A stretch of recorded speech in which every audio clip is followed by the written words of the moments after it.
What's up, guys? It's Chuck West of CW Brand Solutions.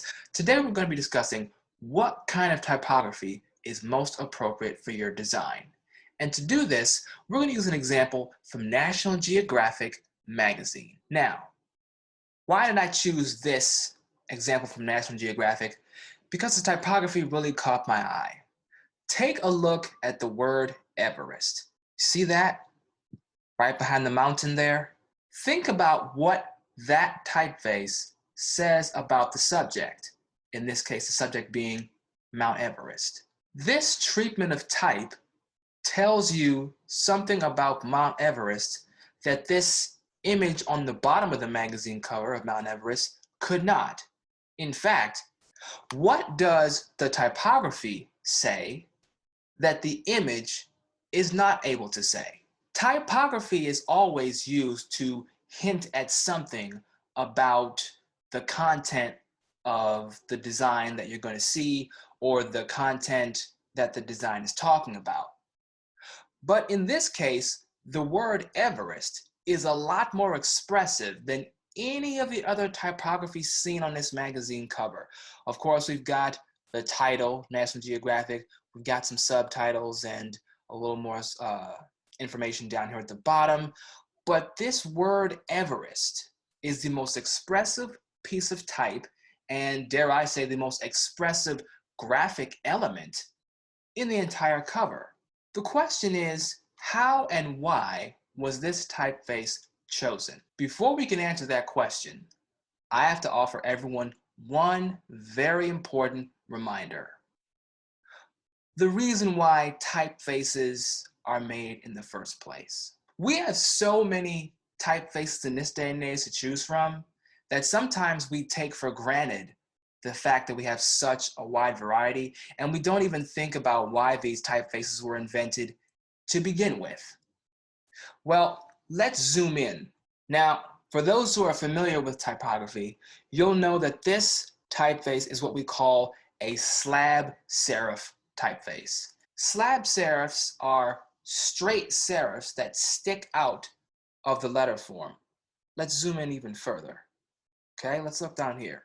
You see how that just protrudes out of the E and it doesn't curve the way a Baskerville E might? As a matter of fact, just to illustrate my point, now look at this Baskerville capital E.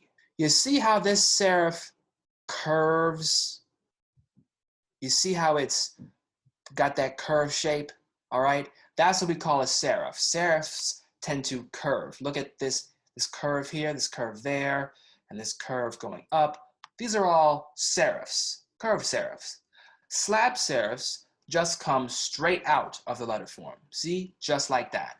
What would make someone choose a serif over a slab serif or a slab serif over a serif? Well, those who have studied typography, well, no, okay. A lot of different typography books will tell you that serifs express what? A bit of humanity with that curved form that they have. They express craft, they express skill, like someone really had to carefully and skillfully make this curve to make this beautiful letter E, or whatever letter that they were writing. Serifs are meant to express skill, craftsmanship, and humanity. Back in the days when people were writing, actually writing serif style type, they had to do a lot of practicing. They had to really get their skills up with writing beautifully before they could make that very nicely curved serif and be consistent in all the letters that they wrote, all the letter forms that they were drawing. So when we think serif, we think humanity, craftsmanship, and skill. What do slab serifs express? Why would we use a slab serif over a serif? So we're not necessarily talking about humanity. We're not talking about craftsmanship. Rather, we're using these geometric forms for legibility. A slab serif is more of a straight geometric form, a little rectangle coming out of the bottoms and tops of letter forms. Let's see what would happen if we took these same letter forms and drew them both with a serif and with no serif at all. Let's start with no serif.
So now we've got no serif, aka sans serif, serif, and slab serif as it was originally intended.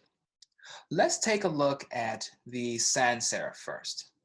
Okay, so the slabs are gone, or they've been covered. What looks different to you about this word Everest? Does it hold your attention the way the original Everest did, with the serifs going through it, the slab serifs? Does it really catch your eye the same way? You've got sans serif,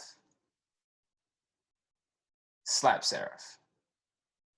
There's definitely more to look at with the slab serifs. Now, being that National Geographic is a highly esteemed nature magazine, they're very well known for showing you amazing, beautiful pictures of nature and cultures from all over the world. So they definitely want you to look at this word Everest. They want you to really look at their images and their graphics. So we can assume that these slab serifs were put into place to catch the reader's attention more. Now, different typefaces are brought into existence, usually for one of two reasons. Either A, to catch someone's attention, or B, to be more legible on the surface in which it is being typed. Which is more legible? Sans serif Everest or slab serif Everest? Whatever your answer is, leave a comment below and let me know. Which is more legible? Slab serif Everest or sans serif Everest? Which is more legible? Now we're going to move on to Everest with serifs, curved serifs. What is the difference between these more curved serifs here for Everest and the slab serifs here? Which is more legible? And for that matter, which catches your attention more? And if one catches your attention more, does it catch it in a good way? A lot of decorative serifs are meant to capture one's attention. These serifs that are created with these very tall, skinny letter forms, do they look good on these letter forms, Everest? To me, this is a little cleaner. actually a lot cleaner. Having curved serifs on a thinner letter form can sometimes lead to things looking a little bit droopy. You see that? Let's look at that E. See, it's just kind of droopy, kind of awkward there. So while this may still be legible, I'm going to go with the slab serif. The slab serif is a lot cleaner.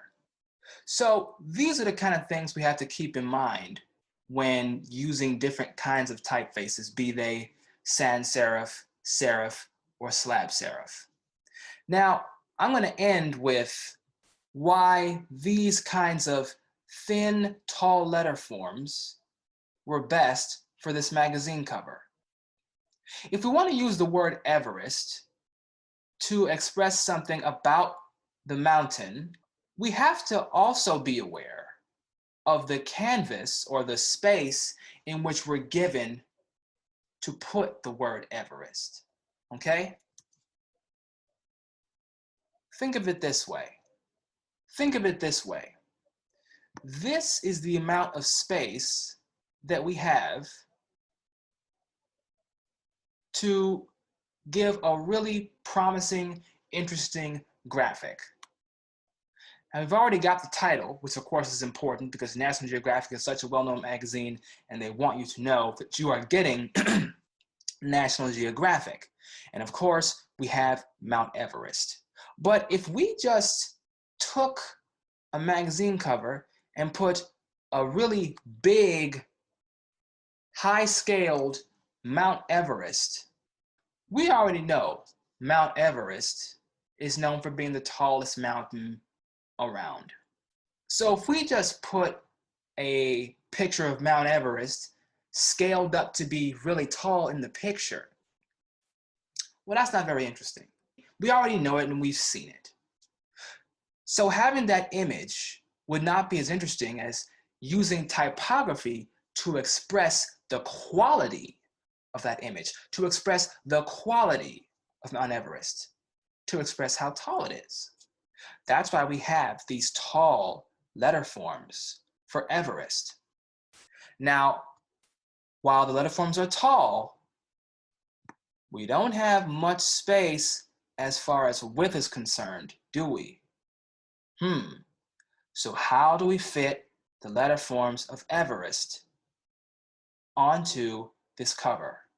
Well, we gotta make them thin, and that's just what they did. This is another thing to consider when deciding which typefaces to use and what kind of typefaces you might want to create yourself. So keep that in mind when you're designing typefaces or just using typefaces from somewhere else. Think about what you're trying to express and think about the amount of space that you are being given and how you're going to work within that space. I'm Chuck West of CW Brand Solutions. Thanks for watching. Take care.